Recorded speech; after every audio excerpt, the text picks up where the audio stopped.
आकाशवाणी गोरखपुर। अब रउआ सभे विकास राय से समाचार सुनी।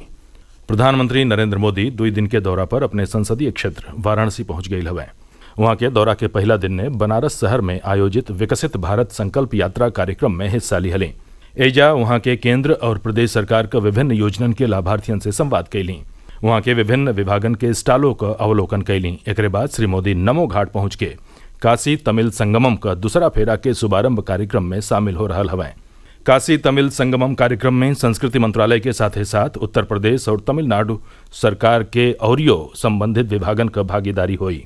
एक दूसरा फेरा में तमिलनाडु और काशी का कला और संस्कृति, हथकरघा, हस्तशिल्प, व्यंजन औरियो विशेष उत्पादन के प्रदर्शित करे वाला स्टॉल लगावल जाई।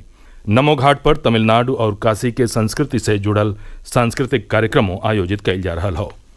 काशी तमिल संगमम का दूसरा फेरा 15 दिन ले चली। एमे हिस्सा लेवे आयल तमिलनाडु के छात्रन का समूह वाला प्रतिनिधिमंडल आज काशी विश्वनाथ मंदिर का दर्शन कैलस। ये प्रतिनिधिमंडल प्रवास के समय प्रयागराज और अयोध्या जाई। काशी तमिल संगमम के बारे में हमारे संवाददाता का एगो विशेष रिपोर्ट। काशी तमिल संगमम का दूसरा चरण आज से शुरू होकर 30 दिसंबर तक चलेगा। 15 दिसंबर को चेन्नई से रवाना हुआ तमिल प्रतिनिधियों का पहला जत्था आज सुबह वाराणसी पहुंचा, जहां उसका पारंपरिक तरीके से स्वागत किया गया।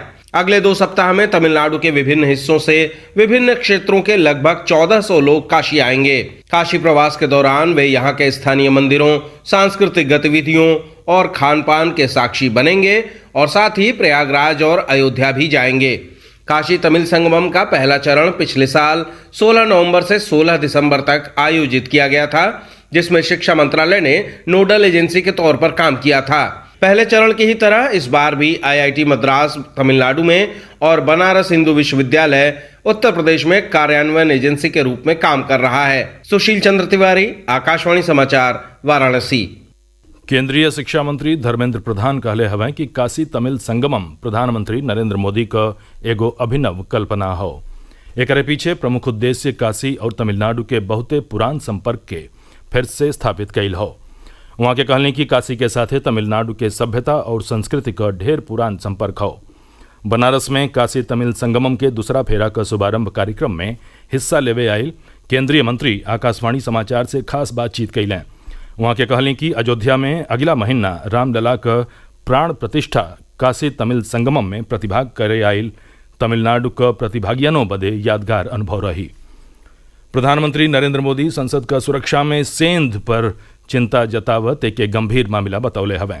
वहाँ के एगो साक्षात्कार में राजनीतिक दलन से एक राजनीतिकरण न करे क अर्ज कैली, काहे से कि ई राष्ट्रीय सुरक्षा का मामला हो। श्री मोदी कहलें कि लोकसभा अध्यक्ष जांच का आदेश दिया हुए और साजिश का पर्दाफाश हो जाई।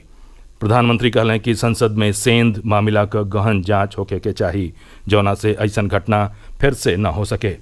श्री मोदी कहलें कि अपराधियन और घटना में शामिल लोगिन का इरादा जानल महत्वपूर्ण हो। मुख्यमंत्री योगी आदित्यनाथ पीएससी स्थापना दिवस 2023 के मौका पर ऐसे जुड़ल अधिकारी, कर्मचारियन और उनके परिजन लोगिन के बधाई दिहले हवें। वहाँ के लखनऊ में यह मौका पर आयोजित एगो समारोह में हिस्सा लिहली और कहली कि सरकार पीएससी कार्मिकन का कल्याण और मनोबल के ऊंचा उठावे बदे पुरहर संवेदनशीलता के साथ कार्य कर रही हो।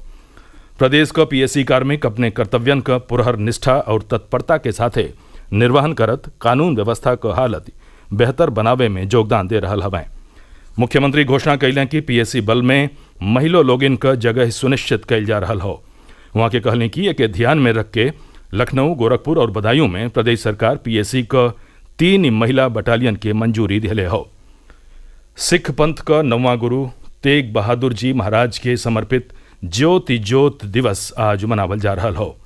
मुख्यमंत्री योगी आदित्यनाथ एगो सोशल मीडिया पोस्ट में इस मौका पर उन्हें नमन कैले हवें। मुख्यमंत्री कहले हवें कि सिख पंथ का 9वां गुरु अद्वितीय योद्धा हिंद दी चादर गुरु श्री तेग बहादुर जी महाराज का पावन जीवन अधर्म और अत्याचार के विरुद्ध संघर्ष करे का प्रेरणा देला।